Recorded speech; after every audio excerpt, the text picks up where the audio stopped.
All right. Can you hear me now? All right, good stuff. Yeah, you good. So thanks. To start from the beginning, for those that don't know me, I'm Eldridge Hawkins. I see one or two new faces on the call, so welcome.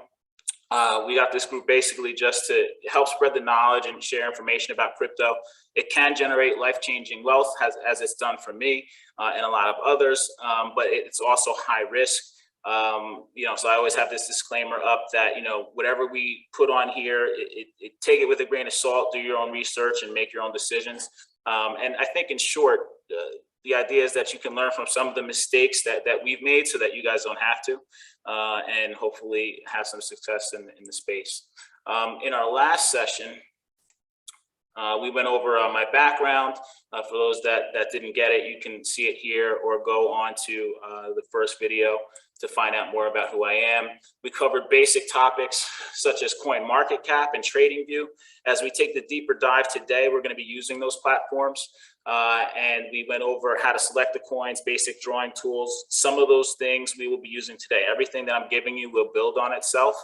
I'm trying to give you a foundation, not so that I can tell you what to do, but so that you have the tools upon which to make your own decisions on what you want to trade based on your own individual circumstances. So that's what we covered on the last video. For those that missed it, it's on our channel, our YouTube channel. I'll put that in the chat also, or some of you should have seen that video already.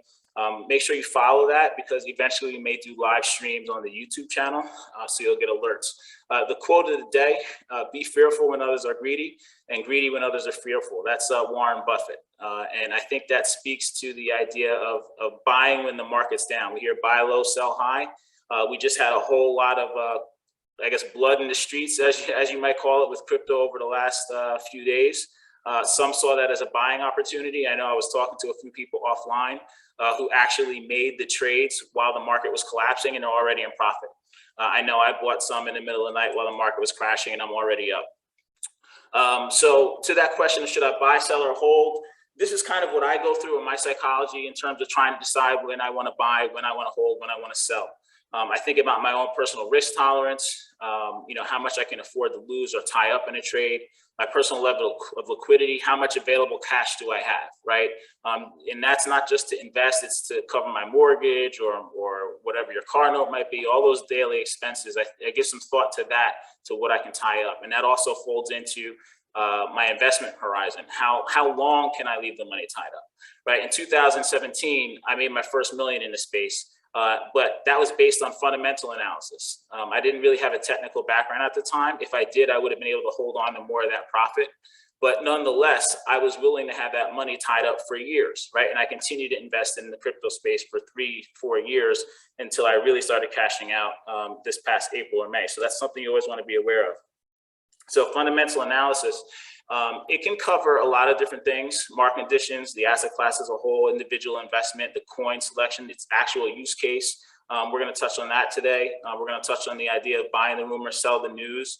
And I'm going to show you what that really means in terms of charting and support. A lot of time retail buyers get suckered into buying things because people are pumping the market or they're getting you excited, and you have the herd mentality and you're doing what everybody else is doing because you think it's the right thing. You don't want to miss out, but you're actually doing the wrong thing and you end up getting crushed. So I'll show you that on the charts. We're going to use those support and resistance lines we spoke about before. We're going to talk about Fibonacci extensions. I started introducing it to you before, moving averages, and Elliott wave. So we're going to cover all of that. One of the things that also go into my mind or thought process is, do I have an existing position already? And what was my entry point? And would I be selling at this time at a loss or a profit? I think about laddering in and dollar cost averaging. And I also think about the tax consequences of moving in and out of positions. So I know that's a lot, but those are all the things that I think about for the most part that have been able to be successful and help me determine whether or not I actually want to buy, sell, or hold at any given point of time. So, bear that in mind as we continue to move forward. So fundamental analysis, so that you know what I'm talking about. These are almost textbook for the most part. Fundamental analysis is a method of measuring a security's intrinsic value by examining related economic and financial factors.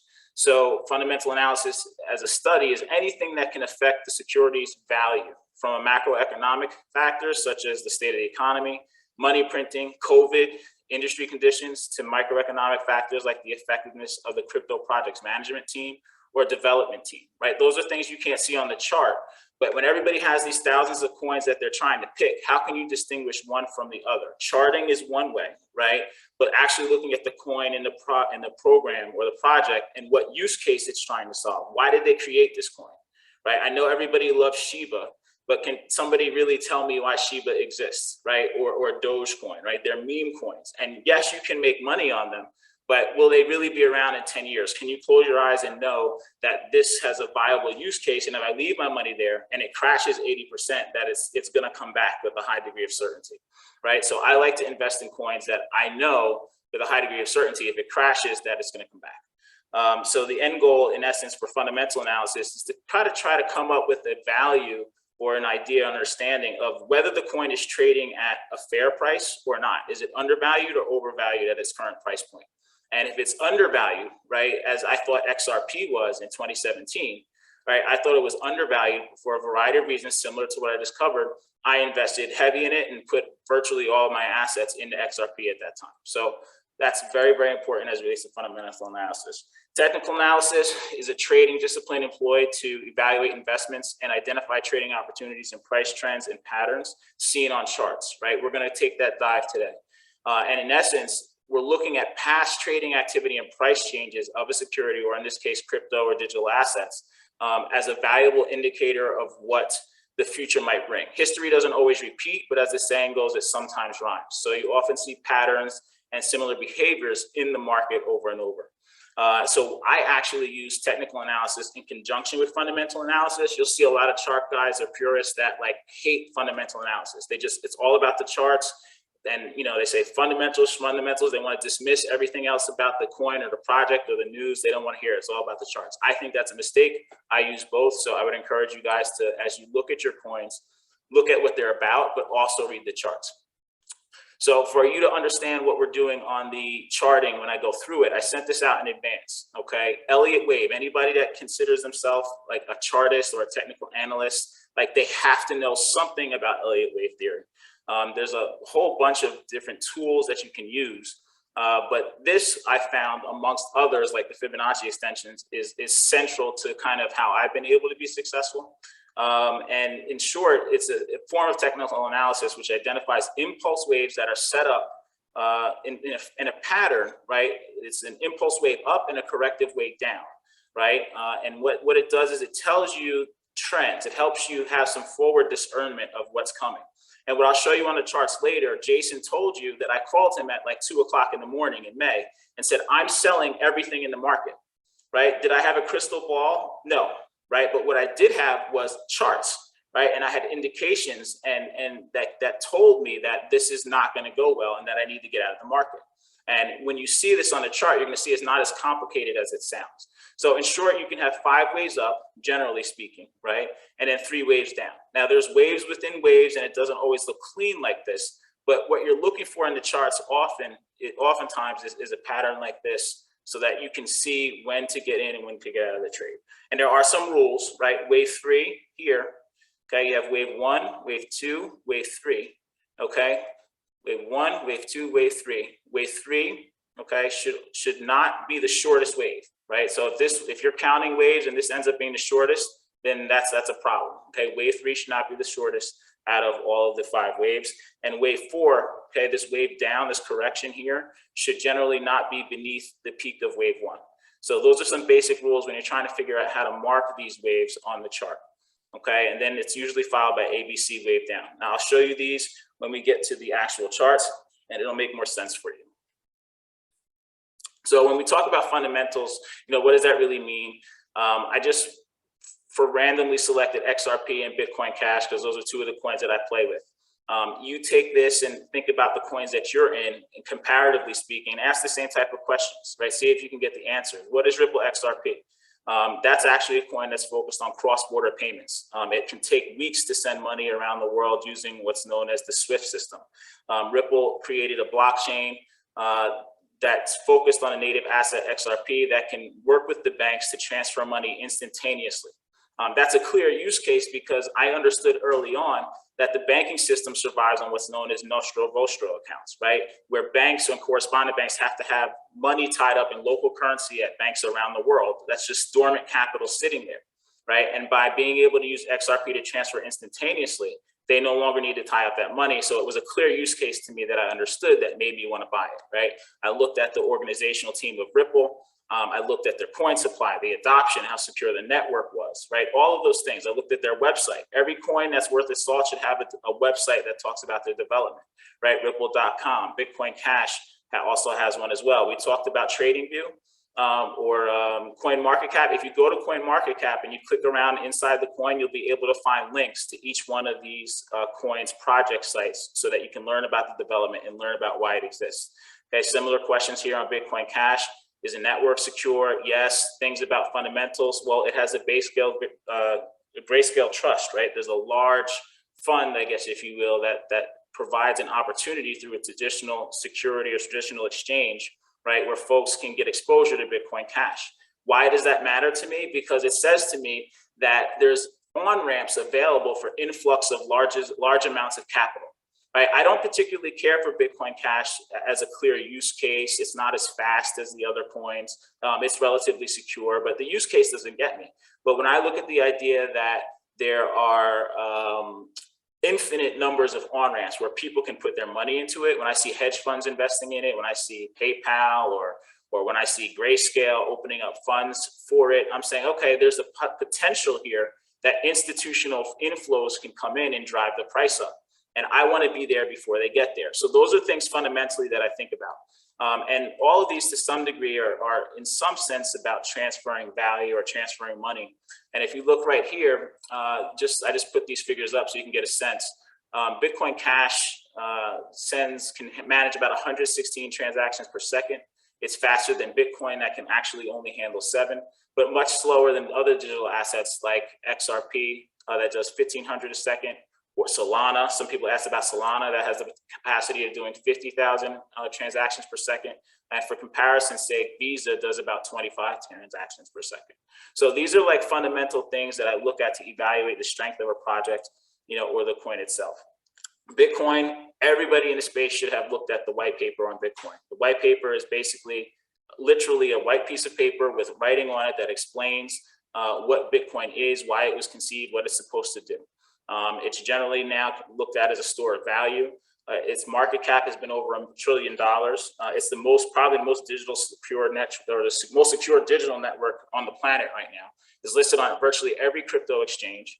It has a potential influx of capital from gold, equity, real estate, and other inflationary hedges. Why does that matter? Because people are talking about Bitcoin eating everything else. They're looking for a store of value, right? So if people are saying, well, I'm only making 1 or 2% in gold and Bitcoin is going up 170% on average every year, why would I leave my money in gold? If I'm investing in the S&P 500 and I'm making 10%, 15% or whatever, right? Why would I leave it there when I can put it in Bitcoin? Why would I leave my money in real estate when real estate's impaired, right? I have public officials in government having rent-controlled properties telling me how much I can or cannot raise rent, right? Because of COVID, I have people that I can't even evict, right? Because of COVID rules and restrictions. So I'm not even getting rental income. So now I'm operating real estate as a loss, right? Why, so people start looking at all these other investment vehicles or inflationary hedges and saying, well, Bitcoin is starting to look a lot better. And that's why very wealthy companies and individuals are actually forming corporate treasury reserve policies so that to the extent that it's now irresponsible in many people's minds not to have a monetary or a treasury policy that involves some form of digital assets, right? So in terms of adoption, which is always important, how many people or companies are involving or utilizing these coins, MicroStrategy has gotten about $7 billion worth of Bitcoin. Tesla has gotten 1.5 billion. Mass Mutual, the insurance company, got about 100 million, right? And it's probably more than that now, or maybe it's leveled out because the price recently crashed. And then you have it as legal tender in El Salvador, and that country purchased over 1,100. So there's a lot of adoption in Bitcoin, and that doesn't mean the price is going to go to the moon today. but it does mean from a fundamental perspective, at least in my mind, that crypto is here to stay and it's not going anywhere, which means I have high confidence that if I was to buy Bitcoin today and it crashed to 13,000 tomorrow, that I could leave it there for several years and it would come back. So from my investing standpoint and how I move, that stuff matters. You always want to be aware of black swan events, things that are unforeseeable, or maybe things that are foreseeable that you're not actively considering, like China banning crypto. It seems to happen every few years, or some regulatory calamity that crushes the price, or some technical glitch that you didn't foresee. All of that can impact negatively the price. And there's things that can come out of nowhere and impact it positively. There's also market manipulation, pump and dumps, low cap coins. So if you're investing in some of these smaller low cap coins that might only be worth $100 million in terms of market cap, or 500 or 600 million, that's small enough that large whales can come in and pump the price. You think it's going up, you buy it, then it crashes afterwards. So you want to be mindful of that. Now we're going to kind of jump into the charts. This idea of buy the rumor, sell the news, maybe some of you have heard that phrase before. I'm going to give you a couple examples of why you don't want to buy into the hype. I'm going to pick Verge. I actually made a lot of money on this trade. Verge was a privacy coin, and they had announced that they were having a crowd fund for to raise money for a partnership that they were going to announce on the 17th of April in 2018. People thought it was going to be something like a partnership with Amazon that would send it to the moon, but it ended up being a partnership with Pornhub. Makes sense, I guess, because it's a privacy coin, but it actually ended up being very disappointing to investors, and the price crashed. I'm going to show you that. Bitcoin became legal tender in El Salvador on the 7th of September. People were pumping it up in the news. They thought that on the 7th, the price was going to go to the moon, but in effect, the opposite happened. The 7th came, it became legal tender, the price collapsed. So we're going to look at that on the charts. I'm going to give you a little bit on my perspective on where Bitcoin is right now. To just fast forward, I think the top is in for Bitcoin, at least for the foreseeable future. I think that alt season should come. We'll talk about what needs to happen for that to occur.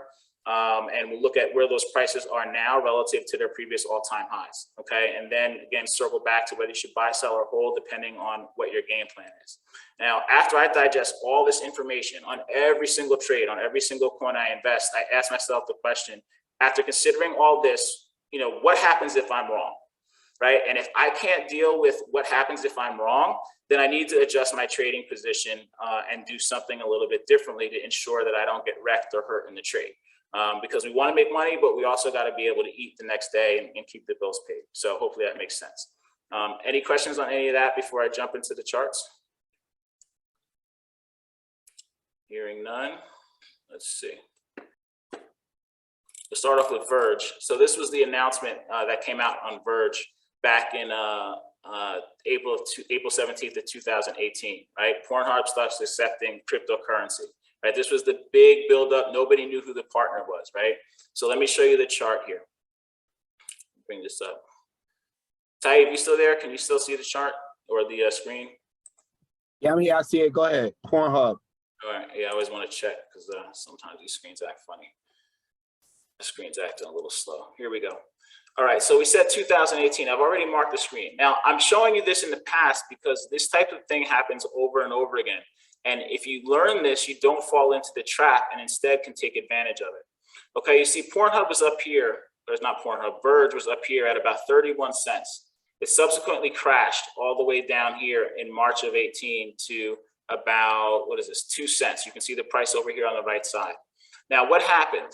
Right in this area, right in this March, April timeframe, right around here, they started having a crowd fund, which was raising money for this big partnership that they were going to have. And what did we say it was? April 17th, 2018. So let's find that date on the chart. April 17th. That's right here. Okay, so let me zoom in on that area. Okay.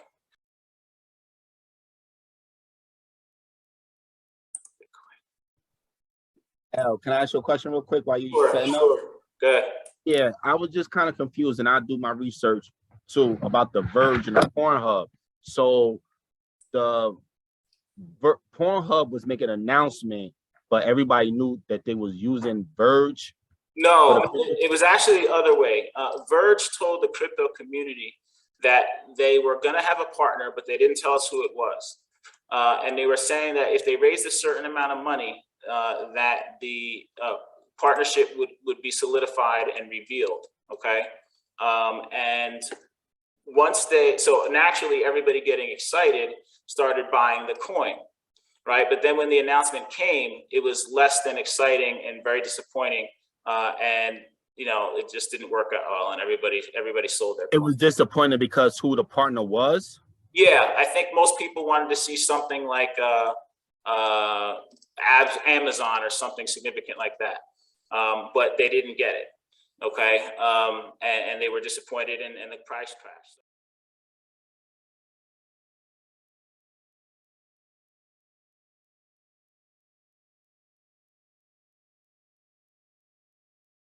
So, these news cycles, you got to be wary of buy the rumor, sell the news, because it always doesn't work out. And since we're on Bitcoin screen, we'll start jumping into kind of more current stuff and where we are now. Let's switch to the weekly here. So we'll go back to what I showed you on the PowerPoint. When we talk about the wave structure, Elliott wave structure, it's very complex. I'm still learning parts of it myself, but in essence, if you remember that picture, we talked about 5 waves up: 1, 2, 3, 4, 5. It can look different depending on the time frame you're in. I thought that maybe this would have pulled a little bit higher, but you have a 5-wave structure. You can see it moves that way. Wave 3, right, is not the smallest wave, and then you have 3 corrective waves down, right? So if you recall Jason telling you that I told him to sell on a particular night in May, well, why was that? I was looking at these charts, okay, and I broke them down. Let me see, where's May? 21 here. So I think we had already come down through here, and we were on the retracement back up, okay? And I saw that this was a B, C, right, configuration, at least in my opinion, right? I looked at it, and I saw that the moving averages, these lines are different exponential moving averages. I use different combinations at different times. I saw that they were starting to turn down, right in here. And I was probably looking at a 4-hour or a smaller time frame where it was getting even worse and worse. Let me see if I can scroll back here. So here I am at 2 o'clock in the morning or wherever it is, and I'm looking at these charts, and I'm like, all right, well, this isn't looking so good.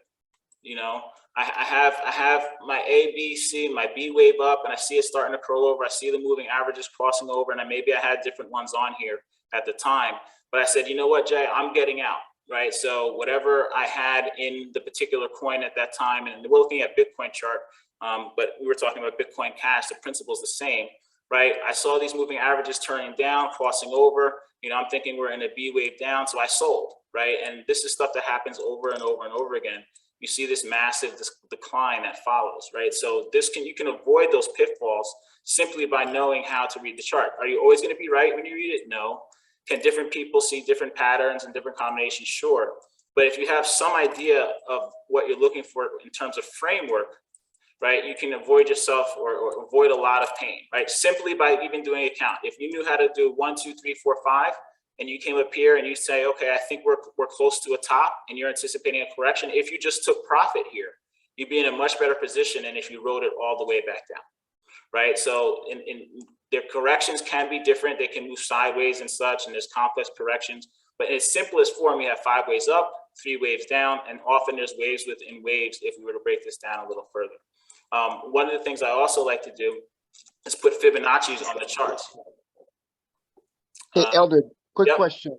Do you usually, after you say you sold the top at a profit, do you usually wait and look at the chart again to reinvest in the same coin, or do you what do you usually do? Yes, I'm going to show you that as soon as. That's a great question. I'm going to show you that on Bitcoin Cash because that's what I'm actively trading right now. Okay. So, but let me show you this here because it's a similar principle. So I'll do Fibonacci. Fibonacci, remember we talked about that. It can show you resistance lines. It's a mathematical tool. This is the swing high in 2017. We're at about 20,000, 20,000. I'm going to put the indicator there, right? I'm going to drag it all the way down. I'm going to pull it across so that I can see. All right, put it right about here. Okay. Now, remember in our last video, I said I think Bitcoin is about to top. right? I didn't put a wave count on it because we were not there yet, right? We're keeping it simple. I just did a Fibonacci pull from the swing high to the swing low, right? On the idea that generally these coins make a full extension or close to, right? And you see that the actual top came in. See, remember our tools? We come over here, horizontal line, right? This top came in right here. Right? It didn't quite hit it. I was holding out for 70,000 as a full extension, but there's nothing that says that it has to do that. And you'll also recall in that last video session, I said the higher the price gets, the more concerned I am. Right? And then what happened? Right? The price crashed. I actually told you I was completely out of Bitcoin. I said I sold all my Bitcoin. So I don't have any more. I sold it all. Right? And now we've experienced a 38% correction since we had that conversation. Okay, now because it broke through these supports, remember we did support and resistance line, it broke so far down that I don't think that we're going to, again, could be wrong, but I don't think that we're going to have a new high set here. I think that it's either going to move sideways, right, and chop a little bit, right, or it's going to come up and then come back down, or it could just simply keep falling, right? If this looks weak, right, if we zoom in here and we see, okay, if these moving averages, exponential moving averages start turning down more and this level doesn't hold, I think the fact that we're over 50,000 is encouraging, right? This is also encouraging, right? Where we had this strong rejection here. Remember, we talked about Wix in the last video. It hit a price of about 42,000 and we had an immediate reaction. I was awake watching this stuff in the middle of the night. This didn't take like 2 days to happen. Like you're talking about in a matter of hours, right? Or 30 minutes even sometimes. It hit this price and it started working its way back up. Right now, if you were somebody that purchased Bitcoin up here because you were listening to the news, right? You were buying into the hype of whatever somebody was selling, thinking it's going to the moon, and you bought the top up here. Remember, I told you I don't buy tops, but if you were listening to the news and the media and you got suckered in up here, you're feeling a little bit of pain right now down here, right? And if you sold on the way down, right? Or if you sold down here at 42,000, because if you're thinking, wow, the price is crashing, right? I was speaking to someone that said, hey, the bottom's falling out, right? And it went down 38%. If you said, hey, I'm selling at 38% before I lose all my money, right? You'd have been disappointed because people that panic sold down here are now in the hole. They've lost their coin. They can't make the money back. And the price rebounded immediately. How much here? 20%. Right, so I and others were buying in here, and whatever we bought is already up 20%. Right, and when I say buying in here, the whole market seemed to move together. So I didn't actually buy Bitcoin; I bought some other coins. So I'm going to circle back to that question in a moment. But while I'm on Bitcoin and just kind of doing this analysis for you, so I don't jump around too much, what I also do is let me change this here. I pull fib extensions. I'll go from the swing high here to the swing low, right, and I'll look for things. Right. So as it relates to buying back and trading and all this other types of stuff, for those of you that were in Bitcoin, if I was in Bitcoin right now, and because I think that we'll probably challenge new lows before we get to new highs and we may go into alt season, if I was in a trade down here, I'd be looking to get out of it right about here. Right. Because of now you might say, well, why? This is the 702 retracement. Right. There's the 786. I don't think we're going to go all the way back up. Remember, we spoke about the Elliott wave, the ABC corrections. If we were to have something like that, right? If we assume that we finish something here, right? If this is a 5-wave structure going up, right? Then we might have something like this: an A, we might have a B, and then a C correction. That could bring us all the way down here, or maybe it stops here, but it should go below the A wave, right? So we'll probably test these supports or break through them. So for me, right, if I was in Bitcoin and I bought down here, and we got back up to these levels, I'd probably sell immediately, take my profit and run, thinking that we might have another leg down, right? Remember, that's that Elliott wave. We have the 5 waves up, right? And sometimes you have to really kind of dig it out, and the symmetry doesn't always look good, and maybe it's something else going on, but you want to try to force fit something in here. Maybe you get a 1, 2, 3, 4, 5 like that, right? And then you have your 3-wave down. But so for me, if I was in Bitcoin again, and I bought at 42,000 during the crash, I'd be looking to get out of it somewhere in here, right? Not just because that's a Fibonacci level of interest, right? But because there's some resistance lines here, right? B wave, right? I'd be looking to get out, right? Or maybe I take some here, maybe I take some there, right? If I was taking a hit, if I did buy up here by accident or something, and I wrote it down, I wouldn't sell the bottom. I'd wait for the retracement, I wait to recover some of that money, liquidate part or all of the position, and then look for a lower low to buy afterwards. Now, for those that are a little bit more advanced and you want to play that slim chance that it keeps firing up, because again, this is crypto, anything is possible. Again, if that was me, I'd be putting a stop loss order in. If we got up to this point here of about 59, 60,000, I'd probably have a tight stop loss right in here somewhere to say that if this thing reverses down and starts pulling, that I'm getting out of the trade. The computer will make the trade for me so that I don't have to be in front of the computer, because I'm not riding this all the way back down. Does that make sense? Any questions? Okay, so let me go to Bitcoin Cash. So do you use Bitcoin as the bellwether for the whole market? Yes, and that's a mildly complicated question, because Bitcoin doesn't always do what the rest of the market does, but Bitcoin does lead the way, and there's sometimes divergence. Okay, so if you look at the charts now and you look at some of the other charts, sometimes they look the same, right? Where they're doing the same behavior, they may even look the same. But when you've been in the market for a long time and you look at the historicals of what happens, at some point there's a divergence. So for example, if I see Bitcoin crash here, and like I said, I'm expecting that we'll have a retracement. It's already starting to go back up like a relief rally. Maybe it goes to 53, maybe it goes to 60. But my expectation would be that as we're going into this final wave up for Bitcoin before the crash, right, that we would see alt season begin. Right, so we'd like to see that's what normally happens is when Bitcoin has kind of shot its load and it's done, it's out of gas, and you have that final relief rally. There's a rotation from Bitcoin into the altcoins, and the altcoins start firing. So yes, it is a bellwether for the rest of the market, but that doesn't mean that Bitcoin will always do the exact same thing as the rest of the market. So as this is kind of creeping slower, right, I'd like to see a bigger market appreciation, in the altcoins. Right. And so I just want to let me clear some of this stuff off. I got a whole bunch of stuff on this chart. Hold on. Remove. All right. And then another thing, I draw a trend line. So you see we had a nice trend going up. The trend was broken, right? Price fell below it. It hasn't gotten back above it yet. I look at things like that. But again, from that Fibonacci pull from the swing high to the swing low, you see we came right up there and almost touched it. So, it's enough for me to consider it done. If I'm wrong, so be it. But, I want my money elsewhere. Even if I am wrong, like I said, what happens if I'm wrong and the price shoots up and goes up more? Like, what's everybody's magic number now? Everybody's talking about Bitcoin to 100,000, right? Price is right here at 50. We'll run it up to 100,000. 100% return. That's garbage in crypto. In equities and stuff, that's outstanding. But that means nothing to me in crypto. I don't want 100%.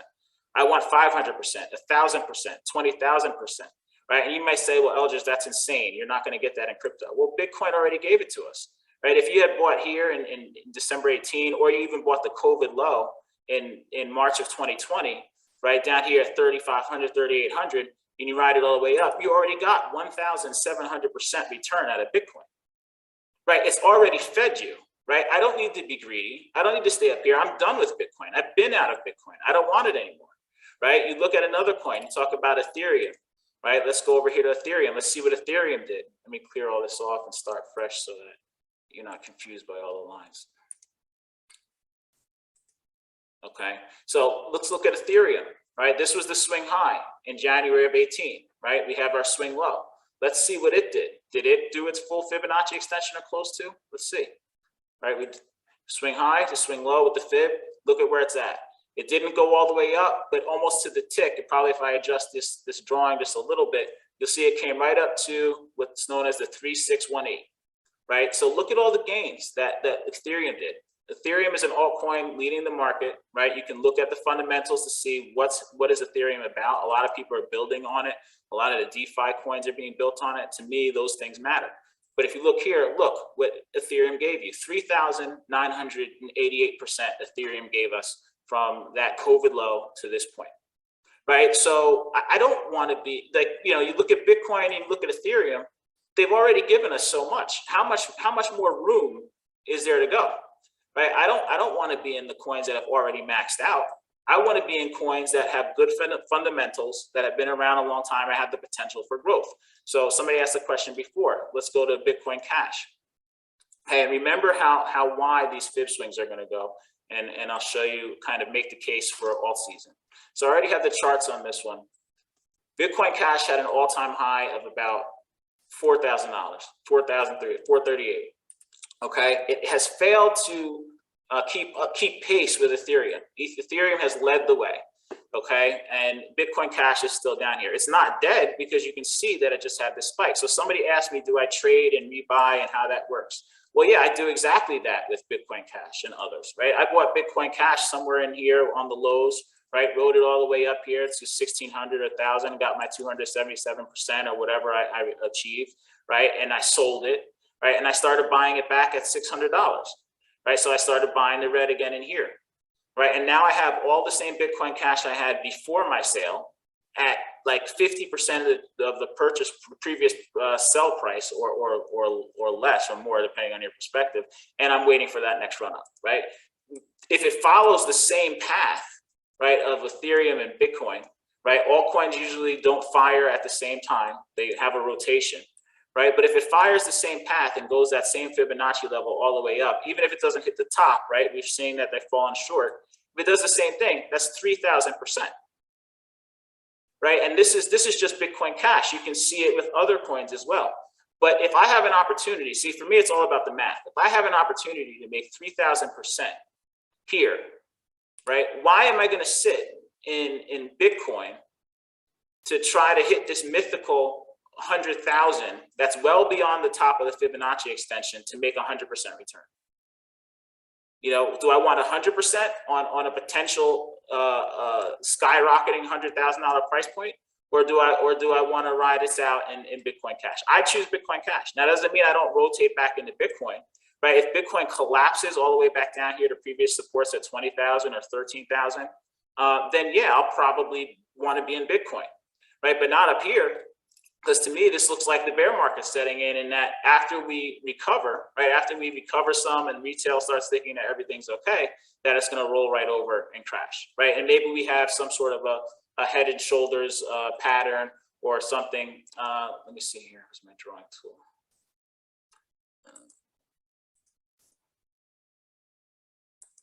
Right, maybe we have something that looks like this, right? We have something here. My drawing's not the greatest, but some type of mountain, smaller mountain, head, you know, you have your left shoulder, your head, your right shoulder, and then maybe the price just comes straight down, right? There's any number of things that might happen, but, you know, it looks to me as though after we have our relief rally, whenever that comes, right, it can start here and go up, or maybe it comes down further, challenges this trend line, and then comes up. But sooner or later, there's going to be a relief rally, right? And how do I manage that, right? I'll go from here, the swing high, and I'll go to the swing low. Right now, the swing low is right here. Right, let me zoom in so you can see how I'm using the tools. Right, the swing high to the swing low. Right, and that's so that based on that, I'd be looking to exit the position somewhere between. If I bought at 42, I'd be looking to exit between $55,000 and $60,000. Right, if I think that if I'm bearish and think the price is going to go down, I'm going to be looking to sell it in there. Right, if this price level doesn't hold and it collapses to the next Fibonacci zone or the next resistance level or support level, which is down here, I'm simply going to pull the chart down, right, and just look to where I'll adjust based on where it's moved the Fibonacci zones, right? You have them all right here. So I just pull it down and do the same thing, right? And if it goes obscenely much lower, well, then it's a whole different ballgame. But I'm looking for alt season to kick in on the retracement. Right, and if you look at some of the charts, and if you're learning how to use TradingView, if you look at 2017, you'll see that as Bitcoin was going into its final kind of leg up, its B wave, if you will, or that final push, the altcoins started firing. So, you know, when I look at these, I say, well, I want the biggest gain possible, right? I don't want 100,000 or dollars in Bitcoin for 100%, right? I'm looking for this, right? I'm looking for the massive gains, right, that we just talked about, the 3,000% or whatever. Now, maybe you think, oh, well, it hasn't fired that far. Maybe it's not going to go. You know, I have other targets, right? I can go here. I can do a fib pull from the most recent swing high to this swing low, right? Puts me at the 1618 right here, right? That also coincides with this top. Remember, we talked about support and resistance lines. So maybe it doesn't go all the way up here. Maybe it stops right here, right? But even at that, right, I'm here. I bring this up. I'm looking at 325% or so, which is still higher than the 100% that we would get on this Hail Mary 100,000 that people are trying to talk you into thinking is going to happen by the end of the year. Right? Is it impossible? No, nothing's impossible in crypto, but I wouldn't call it probable, and that's why I don't have Bitcoin anymore. I'm all in the alts. Somebody asked the question earlier. Does that kind of answer it? Or do you need more clarification? Yeah. No, that answers it. Thank you. Okay. So let's look around the market a little bit. And before I jump into more specific charts, let me see if I can go to CoinMarketCap real fast.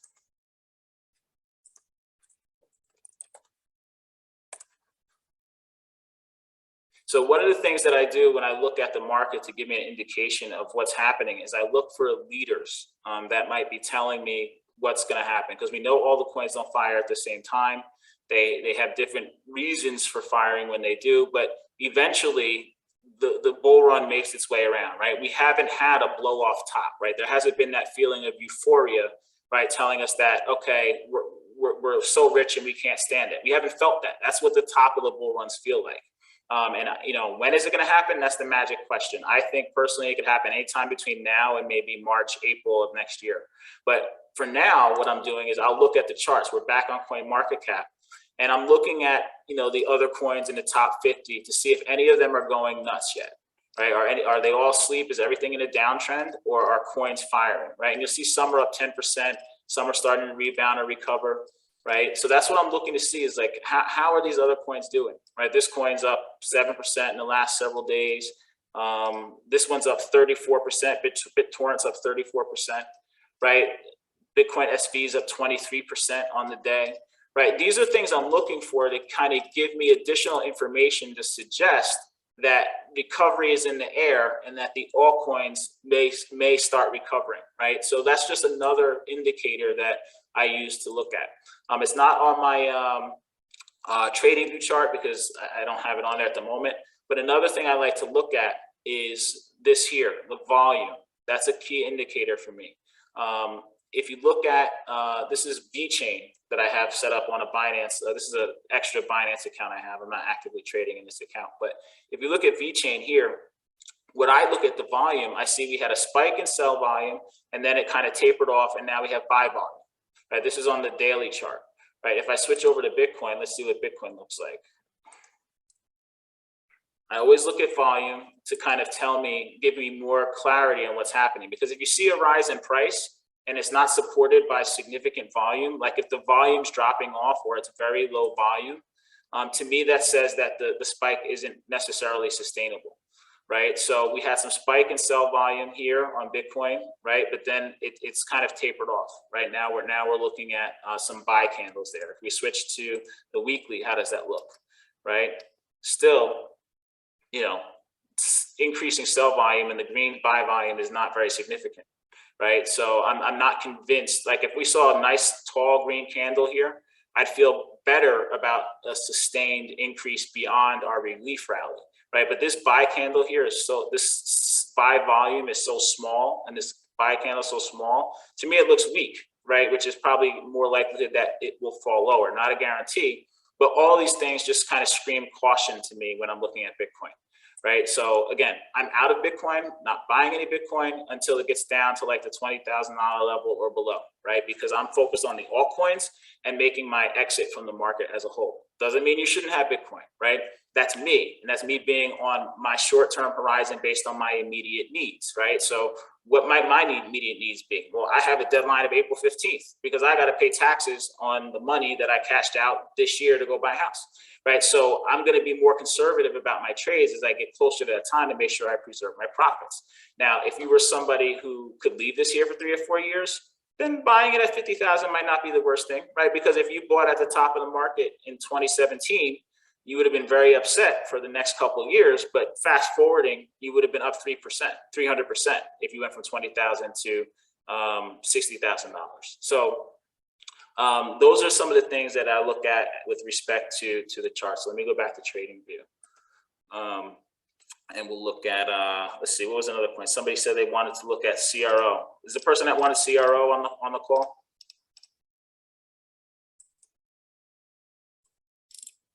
Okay, maybe not, but we'll look at it anyway. All right, so CRO, this is a newer coin. I don't particularly care for new coins because they don't have a lot of price history, right? I like coins that are older, that I can see all the way back here for several years to get an idea of you know, what the price history is, support and resistance zones, and everything else. Because otherwise, you're looking at a green bar like this. This is not really helpful to me, right? In order for me to get anything out of that, I got to dig into it a little bit more. Maybe put a Fibonacci pull on this. I'll go from the swing low to the swing high, right? Now, that's important. Before I was going swing high to swing low, right? You can run the Fibonacci's in both directions, and you'll see that it's interacting with these price levels. Let me go to the daily. Let's see if that's any better. Okay. So you see the candle stop right here at the 50 here, right here at the 50. So this is the 50% retracement point from this swing low to this swing high. The price stopped right there, right? So now this is a resistance zone. How far is it going to fall? Who knows, right? A lot of these coins, if you do comparison, if we go back to Bitcoin, let's see. How are we doing on time? Almost 9 o'clock. Okay. So we go back to Bitcoin. I'm going to go to the monthly so we have a cleaner look. So if we're looking at Bitcoin, this is 2017, the last bull run. How far did the market crash? Right here. We went from this level all the way down to here. 83%. Okay. We look at Ethereum. How far did Ethereum crash? Let's see. Start here at the swing high, bring it all the way down. Ethereum crashed 92%. Right? How much did Bitcoin Cash crash? Okay, Bitcoin. How much did Bitcoin Cash go here? Swing high to swing low. Bitcoin Cash crashed 92%. Again, awesome. So you know, are things going to be different now because we have institutional players? Maybe, but you know, when you're looking at deep corrections of 92%, 80%, to me, what it says is, you know, we got a long way to go in that correction. So if this is a bear market, right, and we're going to see some type of corrective structure here, and if this is this top in the short term, and you're talking about an 80% correction, well, hell, even a 50% correction brings you down to 29. But if we keep going here, I even have to bring the screen up to make more room here. 80. So just 8. We'll just stop here. 82% brings you all the way back down to $12,000. Right. So these corrections are not out of the ordinary. We've had them before. I just sold you several coins that had corrections, including Bitcoin in the last bull run, 80-something%. Right. So when you look at your ABC corrective wave, if that's what we get, right, if we see something that goes like this here, 1, 2, 3, that could bring you all the way down here, because if it breaks this support level, there's nothing but an air pocket until you get down this way.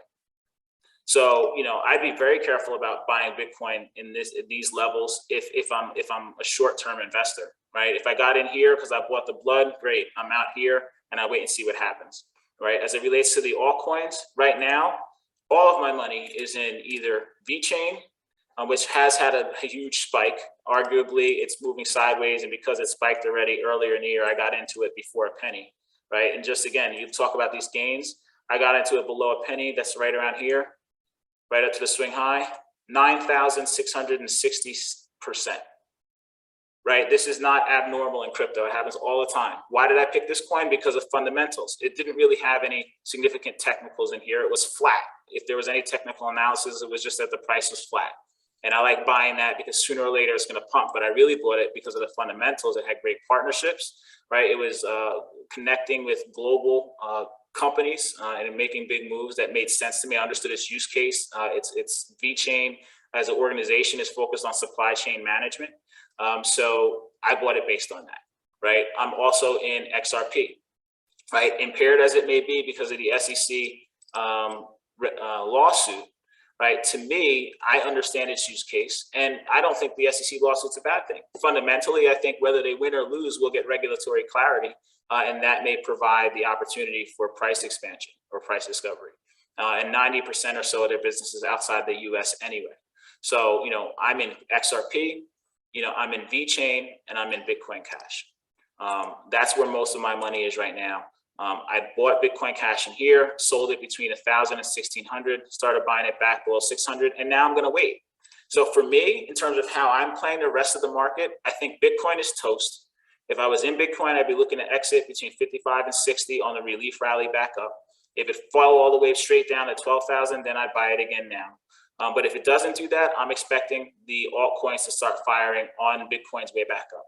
And if Bitcoin doesn't, if the altcoins do not start firing when Bitcoin's on its way back up. So if we're in here on Bitcoin, we're right here. If altcoins don't start firing in this B wave back up, then I'm gonna have to reevaluate my position, right? So if they haven't gone nuts or they've only gone up a little bit, I'm gonna have to start using stop losses or start making my exits because I'm gonna start becoming bearish, potentially based on what we see. But that's how I see the market now. So in a nutshell, I'm bullish on the alts, especially if Bitcoin holds this level. I think that the top is in for Bitcoin in the short term. We may have extended lows, but hoping for a nice retracement rally.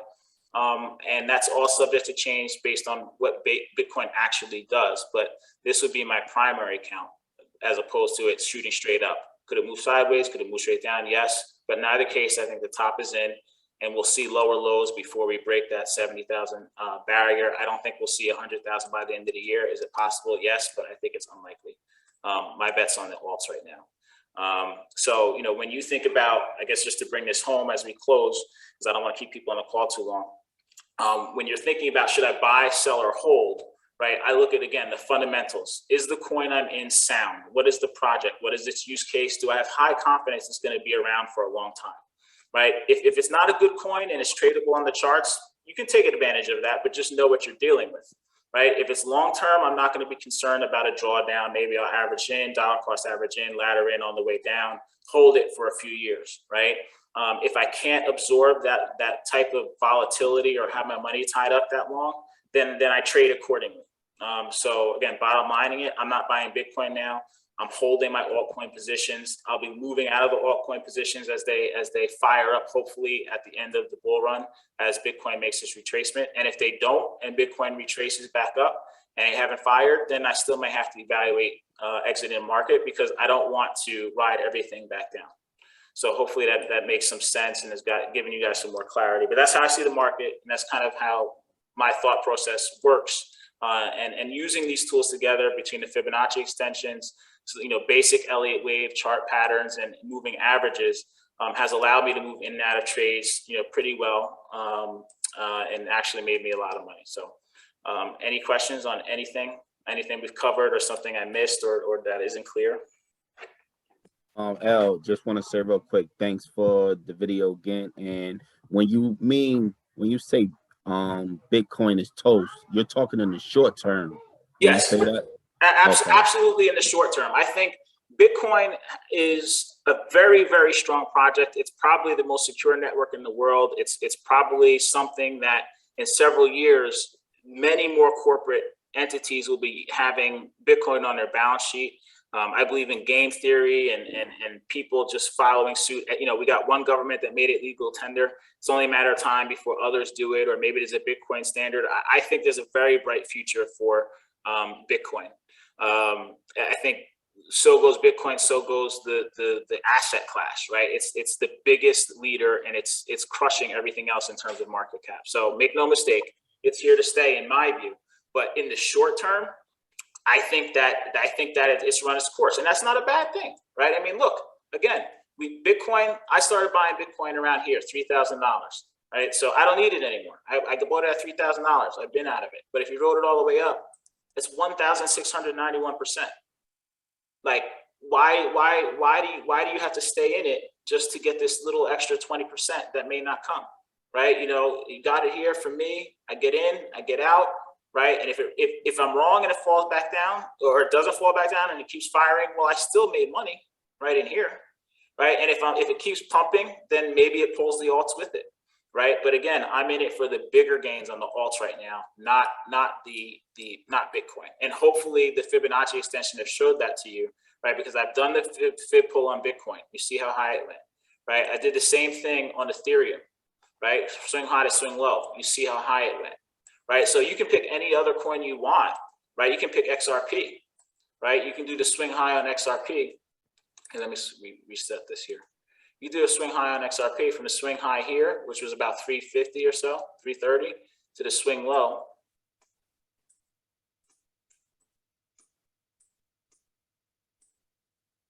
Right, and if it follows the same path as Bitcoin or Ethereum in terms of how it reaches, that means you're going from 83 cents all the way up to $13, potentially, right?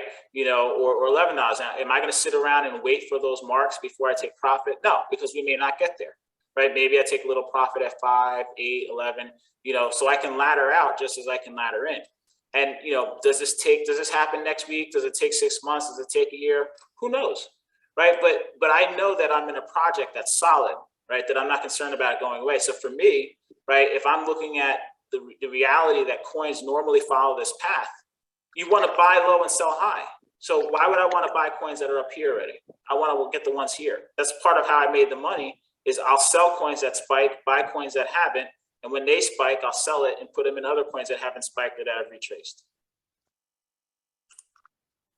One quick question. You said in your introduction as to buy the rumor. Is there a rumor mill besides the network that you use as a rumor mill? So the rumor can be anything, right? So one of the things that I do is I live on the computer, right? I'm always searching blogs and or news articles, right? You can Google search Bitcoin, Google search Ripple or Ethereum. Some of you may have apps like CoinStats or other things that produce articles. There's even articles that Coinbase shares with you, right? So I read all those things to stay abreast of what's happening in the space, right? Whether a big company is rumored to be buying Bitcoin, right? Or a country is rumored to be banning it, right? Or, you know, whatever's happening, you know, the rumors are sometimes create contrary responses, right? You think the price is going to go up because as of this day, right, you know, something great is supposed to happen, right? But that great thing that happens isn't so great, and price goes down, right? Or maybe in anticipation of it, that was already baked into the price, and people started buying or selling in anticipation of that news, and it didn't turn out the way they felt it would. So if you have a bullish bias, right, buying a rumor, selling news, there's something's rumored to happen or that's getting people excited, you know, ride the wave, right? That's what I've done. You know, if something's got people fired up and they think the price is going to go to the moon, like I'll ride that wave up. And right before that announcement comes, right, or that D-Day, if you want to call it that, I'll be selling. Right, because I don't know what the news is going to be, and I don't, or the impact. But what I do know is that I've enjoyed the run up because people were looking into the rumors and excited about what the price might produce. Right, so then I jumped in and out of the trade. Okay. Hey, El. Yep. So I have a quick question. This may probably be another topic we can talk another day, but I want to just touch on real quick when you talk about taking profits, and I know you primarily use Coinbase. Mm-hmm. So when let's say you're selling a coin, when you take profits, do you keep that money in your Coinbase app, or are you transferring that money from your Coinbase to your own personal bank account? And the reason why I'm asking is this is for taxes. How are you factoring in, you know, what you're paying on taxes? Do you like go to like a crypto accountant that is factoring all this, or you just kind of sum it up at the end of the year? Okay, so so I actually do both. Sometimes I put the money directly back into my bank account, but that really will hinge on whether or not I continue to trade it. So if I'm making a trade, right, not an exit, right, I'll distinguish that a little bit. An exit is kind of me just taking money out, I'm done. Right, me making a trade is, hey, maybe I'm selling with the anticipation that I'm going to re-enter. Right, I sold Bitcoin Cash between $1,000 and $1,600 with every intention of rebuying it on the retracement. Why? Because I knew that it had a previous all-time high of 4,000 and change, so I wanted to enjoy that price appreciation. Why should I have it at 1,600? Lose 50 to 80% of the value and ride it all the way back up again? That's leaving too much money on the table. I want to move in and out. So if I'm going to move in and out, then maybe it's to my advantage to leave the money on the exchange, put limit orders in place, right, at specific price levels. And we can probably have a conference call on that, on how to do limit orders and such. and then rebuy with the cash that's already on the exchange. If I'm not going to actively use that cash, or I don't see myself putting it to use in the near future, I will put it back in my bank account. But as it relates to taxes, it doesn't matter whether you put it in your bank or leave it on the exchange. By IRS standards, cryptocurrency is considered property. So the second you sell it, right, you have a tax consequence. That can also flow into whether or not you want to buy, sell, or hold, right, or hodl, as we say in the space, right? I may be willing to absorb certain falls in price because I don't want to be jumping in and out of the trade, because I'm trying to get to the point where I have the asset longer than a year, so I can pay capital gain, long-term capital gains tax instead of short-term, which might be tied to my income bracket level, which is going to pay a higher tax than maybe the 21% long-term capital gains or whatever it might be. So, you know, for taxes, I don't use a special tax accountant. I use a program called Bitcoin Tax. I can put the link to that program in the chat, in our WhatsApp chat. That can sync with all of your exchanges, or with most of your exchanges. So you're basically, once you sync them, you're clicking a button, it downloads all your transactions into the software. And then it will spit out basically a piece of paper with all your trades to give your accountant everything you need to file your taxes.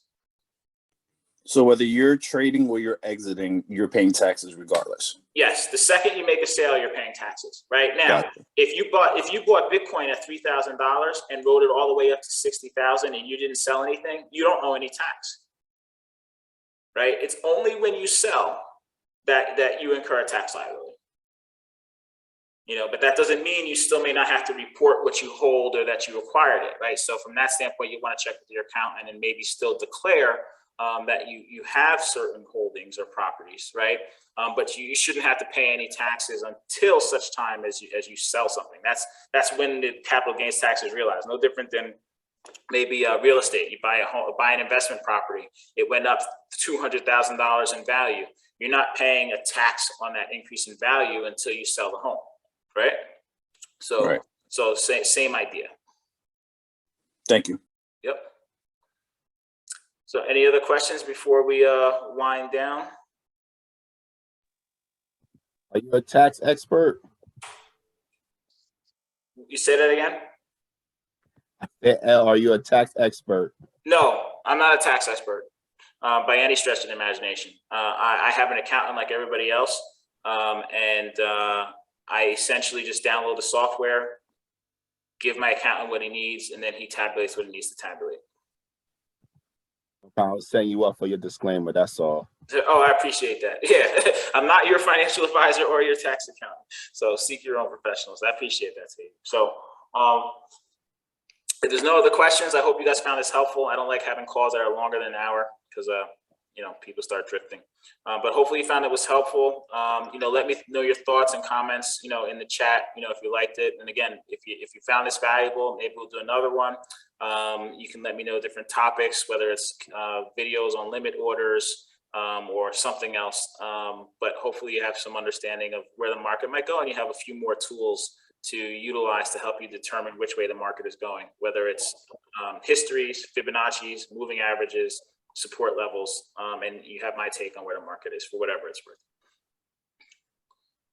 All right. So thank you for coming out. Have a good night.